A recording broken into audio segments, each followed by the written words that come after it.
Bon les geeks, vous pensiez avoir tout vu avec Fast and Furious 9? Eh ben oui, vous avez tout vu et franchement ça sent vraiment le réchauffer. On en parle tout de suite dans la critique.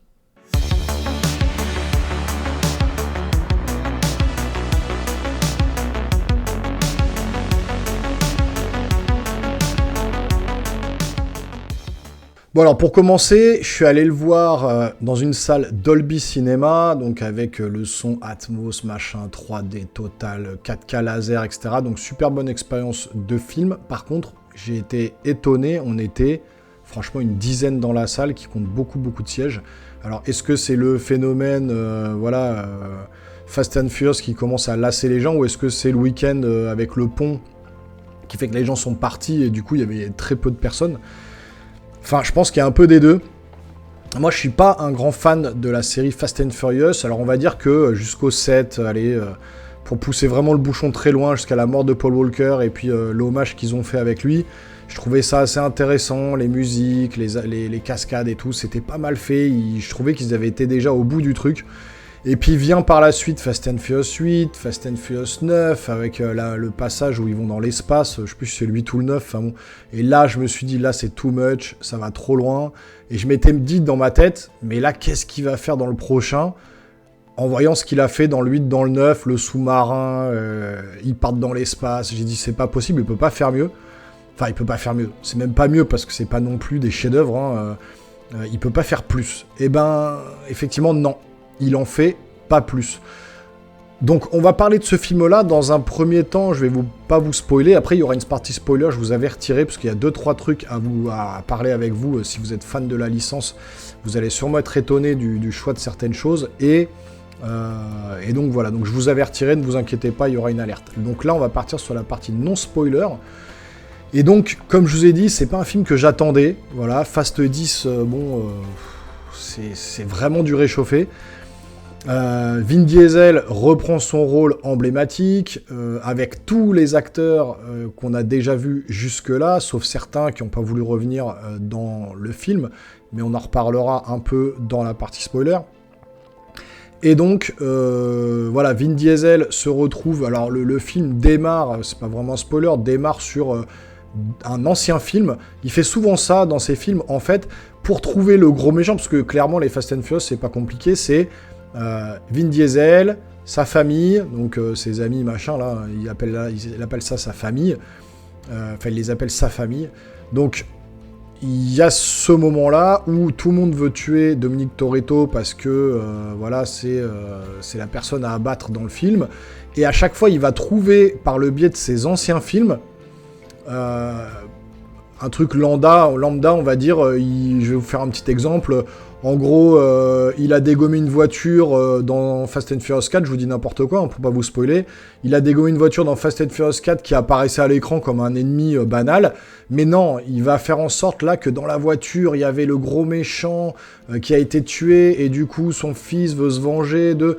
Donc voilà, en gros c'est ça, il reprend la base d'une ancienne histoire pour dire, et si dans cette voiture, si dans ce moment-là de l'histoire, on avait tué un grand ennemi, et en fait son fils va vouloir se venger de nous, etc. Donc voilà, il reprend en fait à chaque fois les bases comme ça, il trouve son gros méchant, et le gros méchant est toujours plus psychopathe que le méchant d'avant.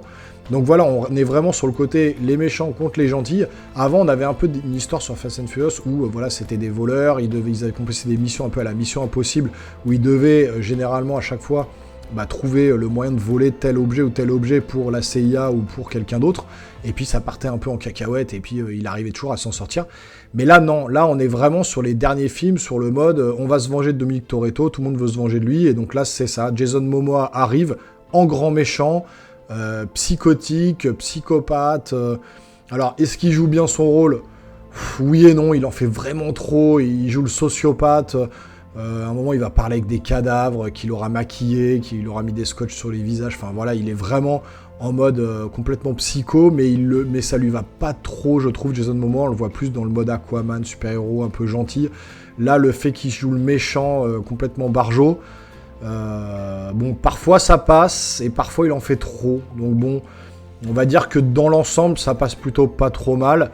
Maintenant, le truc que j'ai trouvé un peu étrange, c'est que le film, il est vraiment... Enfin, il sépare ses héros, en fait, Vin Diesel. Il y a d'un côté, il y a Vin Diesel tout seul.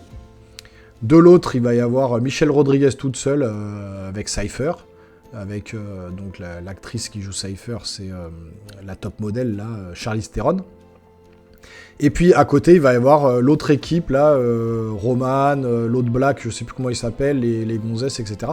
Donc en gros, il y a vraiment 3 équipes, Vin Diesel tout seul, Michelle Rodriguez toute seule, et puis l'autre équipe, ces comparses là, qui sont tout seuls, et à chaque fois, ils vont quasiment jamais se réunir. On dirait qu'il a fait le film que les acteurs ne pouvaient pas être disponibles chacun au même moment, et qu'il a dit, bon, bah, je vais me filmer moi tout seul d'un côté, Michelle Rodriguez toute seule d'un côté, et mes autres potes tout seuls d'un côté. Donc j'ai vraiment trouvé un peu cet aspect un peu mise en scène un peu bizarre, où effectivement les acteurs sont un peu séparés chacun de leur côté, et ils vivent un peu chacun leur histoire. Des fois ils se regroupent, des fois non. Bon, je trouvais ça un peu étonnant. Deuxième chose, bah justement on parle de la mise en scène. C'est... Oh là là là là là là, c'est vraiment de la mise en scène ultra classique, hein. On a toujours les mêmes plans, toujours la même façon de faire. On voit toujours cette caricature de Vin Diesel en contre-plongée systématique, où quand il est au sol et qu'il a subi des dégâts, il va se relever, poing serré, la caméra en contre-plongée, où il va regarder vers le ciel, avec sa croix dans la main, en mode avec la musique qui démarre. C'est tout le temps la même chose depuis les derniers Fast and Furious, c'est tout le temps pareil. On a du réchauffé de ouf au niveau de la mise en scène. Au niveau du scénario, comme je vous ai dit, c'est plein, hein, c'est le méchant qui veut se venger du pseudo gentil, hein, parce qu'à la base, quand même, Dominic Toretto, c'est pas forcément un gentil, ça reste un voleur. Mais bon, voilà, c'est le méchant qui veut se venger, donc là, pour se venger, il veut tuer toute sa famille, donc il va essayer de tuer ses potes, sa famille, machin. Donc bon, on est sur voilà, un film de vengeance, mais du côté du méchant.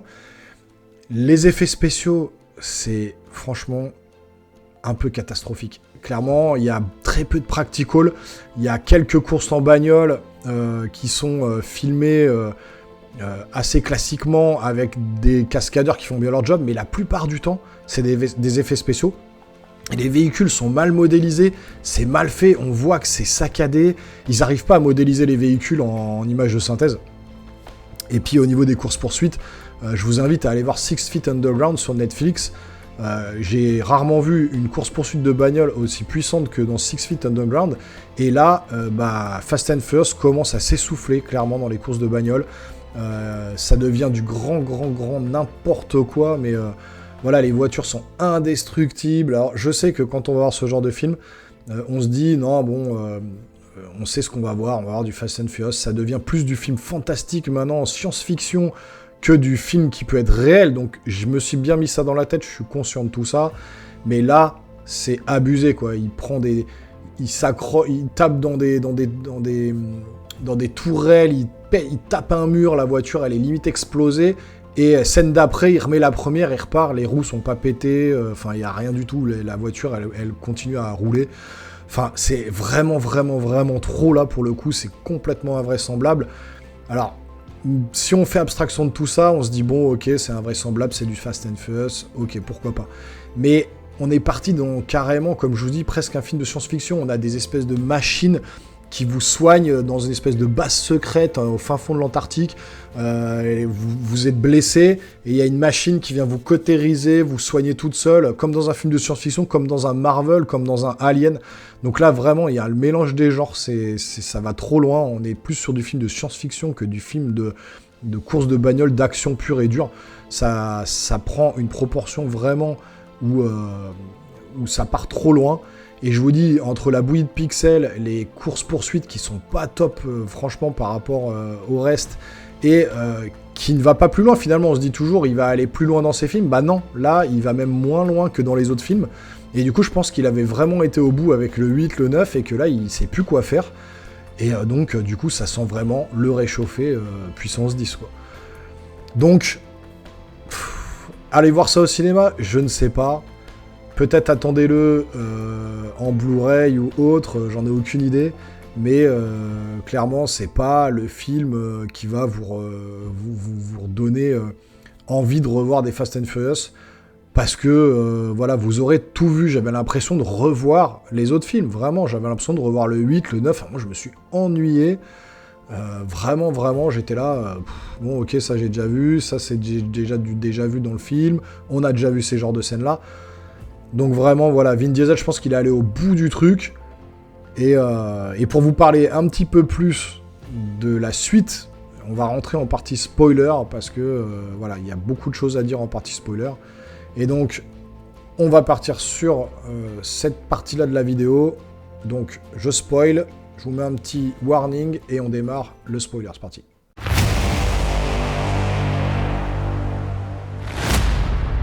Donc voilà, on est en partie spoiler. Si vous n'avez pas vu le film ou que vous souhaitez le voir bientôt, quittez la vidéo. Si vous vous en fichez complètement, bah restez, puisque on va spoiler complètement l'histoire et puis certains aspects du film qui peut, pour les fans, faire plaisir ou non, vous verrez, vous ferez votre propre avis. Donc le film, comme je vous ai dit, ça démarre sur le Fast and Furious, je sais plus lequel, où ils prennent le coffre-fort avec Paul Walker. Donc on revoit Paul Walker, mais c'est des shootings d'anciens films, donc on revoit Paul Walker à ce moment-là. À savoir que Paul Walker est toujours vivant dans le film, hein. Il est mort en vrai, mais il est toujours vivant, ils en parlent. Mais, alors clairement, voilà, je vous spoil tout de suite, il n'apparaît pas dans le film.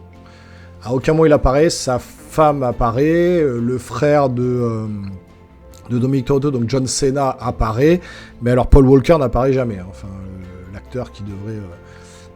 prêter les traits à Paul Walker avec du deepfake ou quoi que ce soit n'est pas là, n'apparaît pas, donc il n'y a pas Paul Walker dans le film déjà, peut-être dans la suite, puisque oui, il y aura une suite, mais on en viendra à la fin de la vidéo.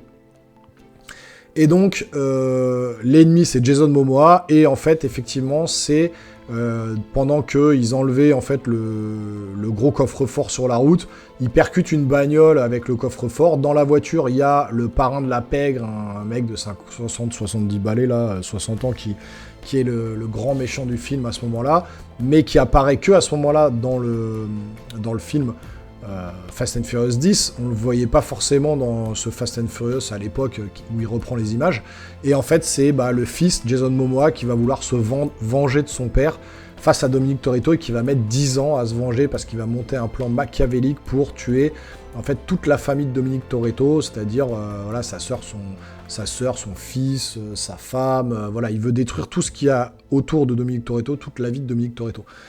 Donc, comme je vous ai dit, déjà, ils sont séparés chacun dans leur coin. John Cena vient aider à un moment donné dans le film. Donc, gros spoiler, John Cena est censé être mort, puisqu'il se sacrifie pour son frère, pour qu'il puisse passer sur une autoroute. Il se prend des véhicules, il les fait exploser, et théoriquement, il est mort. Mais bon, comme on sait que dans les Fast and Furious, personne ne meurt jamais, eh ben, on verra si John Cena reviendra. Pourquoi je vous dis ça? Puisque à la fin du film, complètement à la fin du film, donc Cypher, donc joué par Charlize Theron, s'associe à donc Michelle Rodriguez, qui sont dans une prison en Antarctique. C'est là que ça devient le délire, hein. C'est l'agence, la CIA, on va dire, a créé une base secrète en Antarctique, qui est une prison hautement sécurisée, où il n'y a que deux personnes, c'est Charlize Theron et Michelle Rodriguez. Et puis il y a ces espèces de machines là qui les soignent comme des médecins un peu robotisés qui va soigner les blessures en les cautérisant. Enfin, c'est du film de science-fiction, comme je vous ai dit. Et elles arrivent à se sauver, et en fait, Charlize Theron va demander son aide à justement Dominic Toretto, parce que Jason Momoa a récupéré tout son matos et tous ses gardes du corps, là, ses bras droits, là, tous ses sbires, parce qu'il les menace de tuer leur famille. Et donc, cette Cypher, donc Charlize Theron, se retrouve sans sbires, sans matos, sans rien, et donc elle va devoir demander de l'aide à Dominic Toretto, parce qu'elle n'a pas le choix, parce que voilà, le seul personne qui peut l'aider à ce moment-là, c'est lui, contre Jason Momoa. Et donc ils arrivent à se sauver de cette base d'Antarctique, et à la fin, le sous-marin sort de sous la glace, et qui ouvre la porte, l'écoutille, c'est Gal Gadot. Donc elle était morte aussi, c'est la femme, la petite amie de Han, qui était aussi morte normalement dans les autres Fast and Furious, mais personne ne meurt jamais dans ce film. Donc déjà, la résurrection de Han, entre guillemets, c'était du n'importe quoi dans les autres films. Là, la résurrection de Gal Gadot, j'aimerais bien voir pourquoi elle est encore vivante, enfin bon bref. Donc du coup, elle ressort du sous-marin, donc là, hop, surprise, Gal Gadot revient, donc il y aura aussi cette actrice-là dans le prochain. Et puis, sur la fin, toute fin du film, vous avez une scène post-générique, Et donc là, on voit des espèces d'agents spécialisés, surarmés, qui rentrent dans une base, et un message qui est donné à un agent à ce moment-là, de Jason Momoa, en mode tu as aidé Dominique Toretto à un moment dans ta vie, je vais te le faire payer, tu dois payer les pots cassés aussi, tu paieras comme tout le monde. Et là, il enlève son masque, et c'est qui? Dwayne Johnson. Alors là, surprise générale, parce que Dwayne Johnson et Vin Diesel, ils peuvent pas se piffrer. Il a dit qu'il reviendrait plus jamais dans un film de Fast and Furious, qu'il aille se faire foutre, etc. Alors là, je comprends plus rien, mais pourquoi il est là? Alors, est-ce qu'il a pris un gros chèque et il a envie de revenir parce qu'il va se faire payer un max? Est-ce que finalement tout ce qu'ils se sont mis ensemble avec Vin Diesel, c'était pas une mise en scène pour justement faire parler les gens, etc. et que finalement depuis le début c'était prévu qu'il revienne? Est-ce qu'il va revenir dans la suite de Fast and Furious avec Vin Diesel, ou est-ce que ça va être un spin-off de Jason Momoa uniquement contre Dwayne Johnson en attendant la suite de Fast and Furious 10? Donc franchement, j'en sais rien. Donc là, on est clairement sur un Fast and Furious partie 1, puisque la fin du film, on est sur un cliffhanger. Bon, vraiment un cliffhanger, bon, genre en mode, ah oui, bon, on se doute qu'il va s'en sortir, mais on est sur un cliffhanger où vous avez, donc du coup, Vin Diesel avec son fils qui sont en bas d'un barrage. On le voit dans le trailer d'ailleurs, la scène où la voiture de Vin Diesel descend le barrage comme ça à pic, c'est n'importe quoi, ça s'enflamme.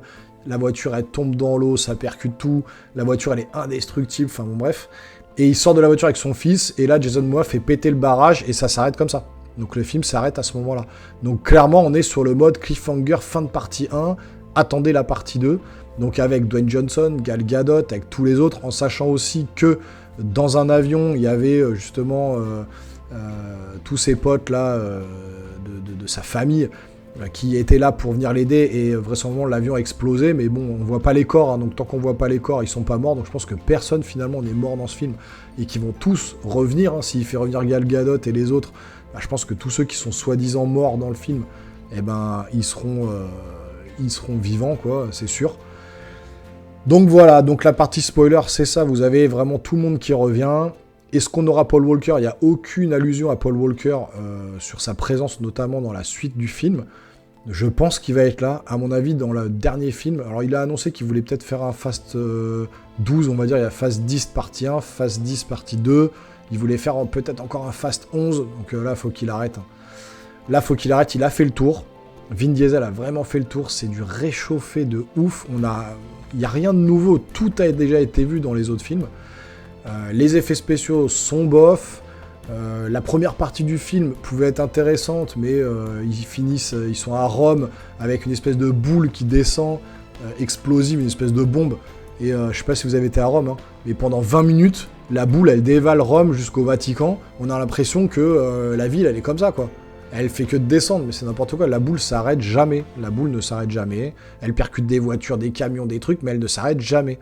On dirait que la ville est que en descente, comme ça, en perpétuelle descente pendant 20 minutes. Donc non, ça va trop loin. Je vous dis, les cascades, il y a certaines cascades qui sont pas mal faites. Bon, comment il s'appelle? Jason Momoa qui est pas trop mal dans le rôle, mais qui en fait quand même vachement trop. Vin Diesel qui est toujours sur son contre-plongée, la musique, il se relève, les poings serrés, c'est toujours les mêmes plans, contre-plongée, chant contre chant. Enfin bon, c'est vraiment... Voilà, c'est de la mise en scène ultra classique. Et je pense que vraiment, en termes de film d'action, on va dire avec des bagnoles, on a fait le tour. Voilà, là, il est allé au bout du truc. Il faudra voir quand même le Fast 10 deuxième partie pour vraiment voir la fin du film. Voir avec Dwayne Johnson, parce que c'est un acteur que j'aime beaucoup dans Fast and Furious. Il joue pas trop mal, il a bien son rôle. Il y a Jason Statham aussi qui revient.